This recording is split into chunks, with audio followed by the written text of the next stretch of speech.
போராடிட்டு இருக்கு. அதுவும் அற வழியில நம்ம நாட்டிற்கே விடுதலை வாங்கி கொடுத்த அந்த அற வழியில 14 ஆண்டுகளாய் ஒரு அமைப்பை ஒரே ஒரு கோரிக்கையோட போராடிட்டு இருக்கோம்.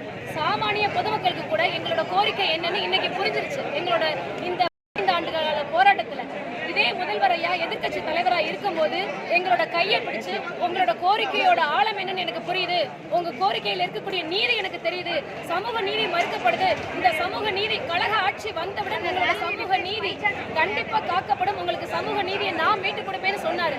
அந்த நம்பிக்கையில தான் நாங்க 15 ஆண்டுகளா அற வழியில விடுமுறை நாட்கள்ல எங்களோட பள்ளி குழந்தைகள் பாதிக்க கூடாதுன்னு போராடிட்டு இருக்கோம்.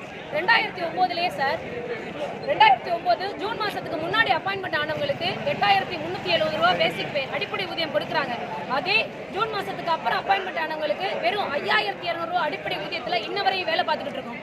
அரசு இன்னைக்கு எண்ணம் எழுத்தும் திட்டம், இல்லந்தடி கல்வின்னு எவ்வளவோ திட்டங்களை கொண்டுட்டு வர்றாங்க. அரசு எத்தனை திட்டங்களை கொண்டு வந்தாலும் வகுப்பறையில் மாணவர்களுக்கு அதை வெற்றிகரமாக கொண்டு போய் சேர்க்கறதுக்கு நாங்க தயாரா இருக்கோம். ஆனா நாங்க கேட்கறது 15 ஆண்டுகளா எங்களோட ஒரே ஒரு வாழ்வாதார கோரிக்கை. அந்த வாழ்வாதார கோரிக்கையை நிவர்த்தி செய்யுங்க அப்படின்னு அறவழியில போராடிட்டு இருக்கோம்.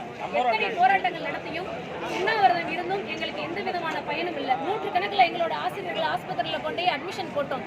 ஆனாலும் ட்ரிப்ஸை ஏற்றிட்டு திரும்ப வந்து எங்களோட அத்தனை ஆசிரியர்களும் களத்துக்கு வந்து போராட தயாரானாங்க. எங்களுக்காக குழு அமைச்சாங்க. 1/1/2023 ஒரு குழு அமைச்சு குழு 3 மாசத்துல தன்னோட அறிக்கையை சமர்ப்பிக்கும், நம்பிக்கையோட போங்க, போராட்டத்தை கைவிடுங்கன்னாங்க. அதை நம்பி 9 நாள் உண்ணாவிரத போராட்டத்தை கைவிட்டோம்.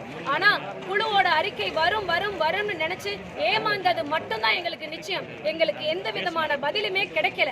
திரும்ப எங்களோட மாநாடு நடத்தணும். அடுத்த கட்ட உண்ணாவிரத போராட்டத்தை 9 நாள் சென்னையில மாநில தலைநகர்ல நாங்க தொடங்கணும். அப்படி இருந்தும் எங்களுக்கு எந்த விதமான முடிவுமே எட்டப்படல. எங்களை அழைச்சு பேசி என்ன சொன்னாங்கன்னா, சீக்கிரமே இன்னும் 3 மாதத்துல குழு தன்னோட அறிக்கையை சமர்ப்பிக்குன்னு சொன்னாங்க.